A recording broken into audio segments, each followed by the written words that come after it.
Hello everyone, আমি সমাপ্তি ঘোষ। আজকে আমরা ক্লাস 9-এর যে চ্যাপ্টারটা শুরু করেছিলাম জীবন সংগঠনের স্তরের পার্ট 3, এখানে আমরা আলোচনা করব ম্যাক্রোমলিকিউল অর্থাৎ অর্গ্যানিক কম্পাউন্ডের আন্ডারে আমরা এই ম্যাক্রোমলিকিউলসকে পাচ্ছি। এখানে আমরা 4টে ম্যাক্রোমলিকিউল নিয়ে আলোচনা করব। একটা হচ্ছে কমপ্লেক্স সুগার, সেকেন্ড হচ্ছে প্রোটিন, থার্ড হচ্ছে লিপিড এবং ফোর্থ হচ্ছে নিউক্লিক অ্যাসিড। এখন আমরা দেখে নেব কমপ্লেক্স সুগার। আগের দিন আমরা সিম্পল সুগার নিয়ে আলোচনা করেছিলাম। এখানে আমরা কমপ্লেক্স সুগারকে দুটো ভাগে ভাগ করেছি, সিম্পল সুগার এবং কমপ্লেক্স সুগার। সিম্পল সুগারকে আমরা দুটো ভাগে ভাগ করেছি, মনোস্যাকারাইড এবং ডাইস্যাকারাইড। Complex সুগারকে polysaccharide. আগের দিন আমরা মনোস্যাকারাইড নিয়ে কথা বলেছিলাম, তাও আমি একবার বলছি। মনোস্যাকারাইড আন্ডারে কি পড়ছে? মনোস্যাকারাইড আন্ডারে আমরা দেখতে পাচ্ছি গ্লুকোজ, সব থেকে কমন আমরা দেখতে পাই গ্লুকোজ, তারপর হচ্ছে ফ্রুক্টোজ, এটা হচ্ছে গ্যালাক্টোজ। এটা এবার দুটো মনোস্যাকারাইড নিয়ে তৈরি ডাইস্যাকারাইড। এই দুটো মনোস্যাকারাইড নিয়ে যে ডাইস্যাকারাইড তৈরি হচ্ছে, এই দুটো মনোস্যাকারাইড গ্লাইকোসাইডিক বন্ড দ্বারা যুক্ত থাকে। তাহলে এখানে ডাইস্যাকারাইড কি কি পাবো আমরা? মল্টোজ, ল্যাকটোজ, আর এটা হচ্ছে সুক্রোজ।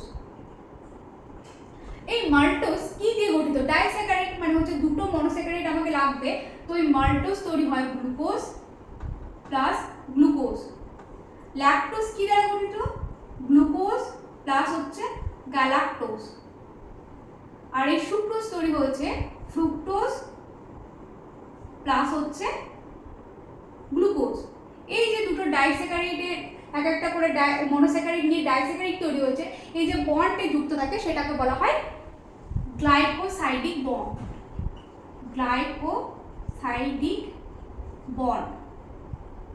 এখানে মধ্যে যেমন মাল্টোজকে বলা হয়েছে, মাল্টোজ আমরা কোথায় পাই? বার্লিতে আমরা মাল্টোজ পেয়ে থাকি, ল্যাকটোজ আমরা দুধে পাই, এবং সুক্রোজ আমরা পাই যে আখের রস ইত্যাদিতে আমরা সুক্রোজ পেয়ে থাকি।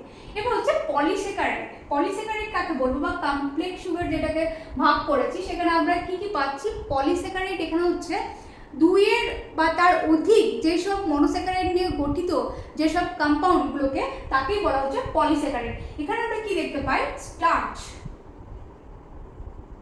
আর হচ্ছে গ্লাইকোজেন। এইগুলো মূলত সঞ্চিত অবস্থায় আমরা দেখতে পাই। এই স্টার্চকে দেখতে পাই আমরা প্ল্যান্টে, এই স্টার্চ আমরা দেখতে পাই প্ল্যান্টের ক্ষেত্রে। সঞ্চিত যে সুগার বা কার্বকে আমরা বলে থাকি স্টার্চ। আর গ্লাইকোজেন হচ্ছে অ্যানিমেলের ক্ষেত্রে আমরা গ্লাইকোজেনকে দেখতে পাই। এই গ্লাইকোজেনকে আমরা যকৃৎ বা আমাদের কি হচ্ছে মাসেলস পেশিতে গ্লাইকোজেন সঞ্চিত অবস্থায় দেখতে পেয়ে থাকি। এরপর কথা হচ্ছে এই কমপ্লেক্স সুগার বা কার্বসের যে এদের ভূমিকা কি আমাদের শরীরে। সব থেকে জেনে রাখা ভালো, আমাদের শরীরের 60 থেকে 70% যে এনার্জি, সেটা আমরা এই সুগার থেকে পেয়ে থাকি। এনার্জি আরেকটা হচ্ছে যে 1 গ্রাম কার্বোহাইড্রেট থেকে আমরা 4.1 কিলো ক্যালোরি এনার্জি পাই।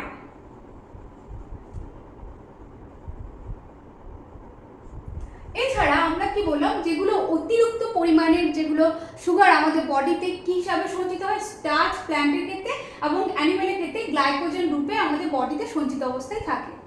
আগের দিন আমরা অ্যামাইনো অ্যাসিড পড়েছিলাম, অ্যামাইনো অ্যাসিডের স্ট্রাকচারও দেখেছিলাম। তো প্রোটিন হচ্ছে অ্যামাইনো অ্যাসিডের শৃঙ্খল বা অ্যামাইনো অ্যাসিডের চেনকে প্রোটিন বলা হয়, অর্থাৎ প্রোটিনের যে একক বলা হয় সেটাই হচ্ছে অ্যামাইনো অ্যাসিড। তো এখানে প্রোটিনের আমি একটা অ্যামাইনো অ্যাসিড আঁকছি, carbon C double bond NH2 HR1 C double bond OH। আর একটা অ্যামাইনো অ্যাসিড হচ্ছে HNCHR2 সাইড চেন COOH। এরপর এখান থেকে কি হচ্ছে, দুটো অ্যামাইনো অ্যাসিড যখন প্রোটিন তৈরি করে তাদের মধ্যে পেপটাইড বন্ড হয়। তো এখানে কি হচ্ছে? পেপটাইড বন্ড হচ্ছে এবং H2O রিলিজ হচ্ছে। কি তৈরি করছে এরপর? H2A C side chain, C double bond O, N H C R R2 C double bond H। এই যে এখানে আমরা বন্ডটা পেলাম, এই বন্ডটাকে বলছে পেপটাইড বন্ড। পেপটাইড বন্ড এটা প্রত্যেকটা অ্যামাইনো অ্যাসিড যখন প্রোটিন তৈরি করে এই পেপটাইড বন্ড দ্বারা যুক্ত হয়। এরপর দেখবো যে প্রোটিন আমাদের কি কাজে লাগে। দেখো এই প্রোটিন আমরা কি কি থেকে পেয়ে থাকি, মাছ, মাংস, ডিম, তারপর যে কোনো ডাল, সয়াবিন থেকে আমরা এই প্রোটিন পেয়ে থাকি।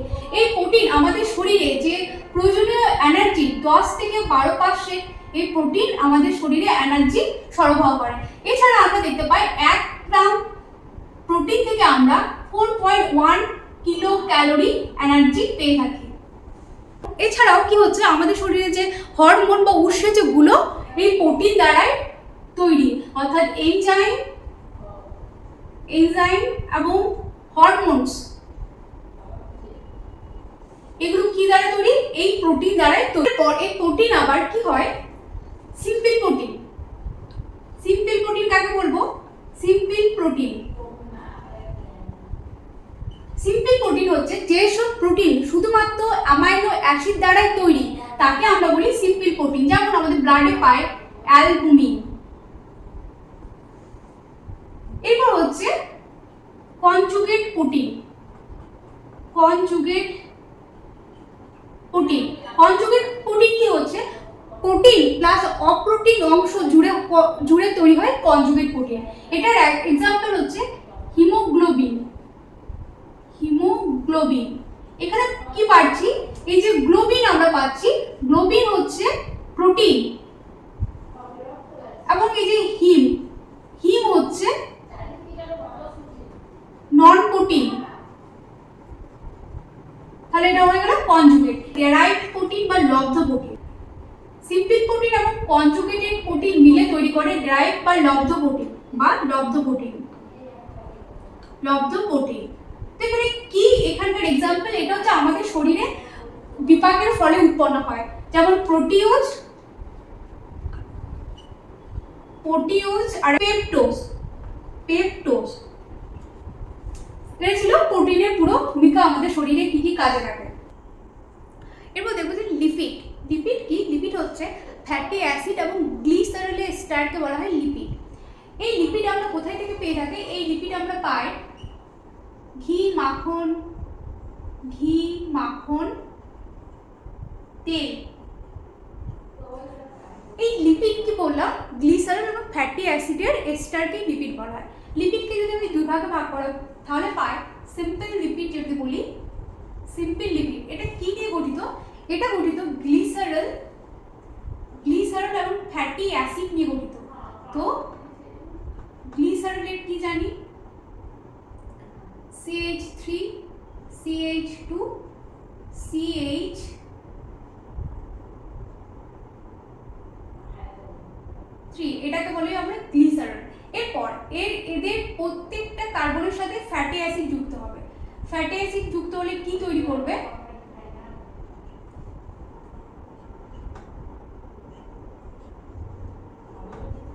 যুক্ত হয়ে তৈরি করবে ট্রাইগ্লিসারাইড।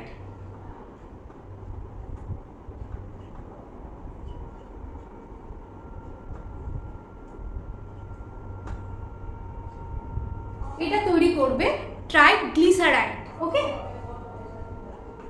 এগুলো হচ্ছে ফ্যাটি অ্যাসিড। এইগুলো হচ্ছে ফ্যাটি অ্যাসিড, আর এই যে এটা হচ্ছে গ্লিসারল।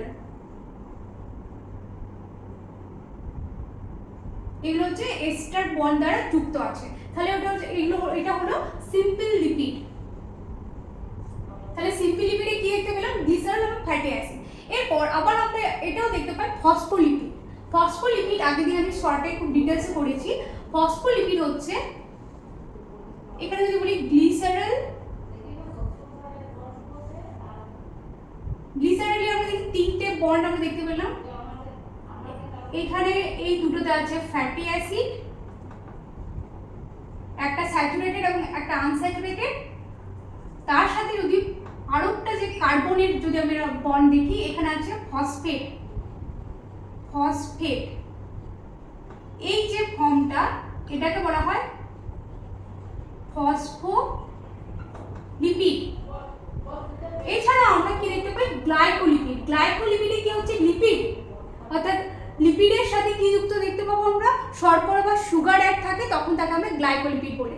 এই আমরা যে লিপিড দেখলাম, এই লিপিড আমাদের কি কাজে লাগে, আমাদের প্রায় 1 গ্রাম লিপিড বা ফ্যাট থেকে সব থেকে বেশি এনার্জি পায়।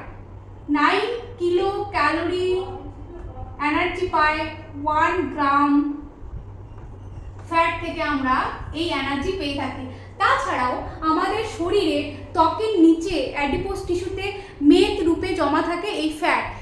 এছাড়াও হচ্ছে যেমন ভিটামিন এ, ডি, ই, কে, এগুলো ফ্যাট সলিউবল ভিটামিন। তো এর জন্য এই ফ্যাট সলিউবলের জন্য আমাদের ফ্যাটের প্রয়োজন হয় এই ভিটামিনগুলোকে সলিউবল করার জন্য, যাতে আমাদের বডিতে এগুলো শোষণ হতে পারে।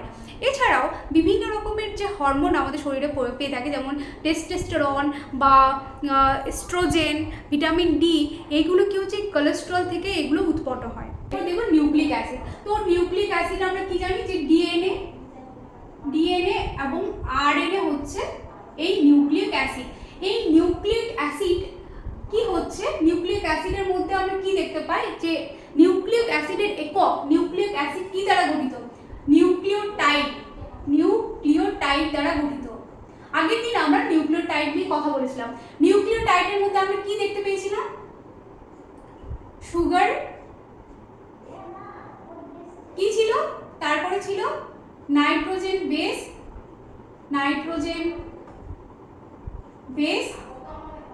আর এখানে ছিল ফসফেট।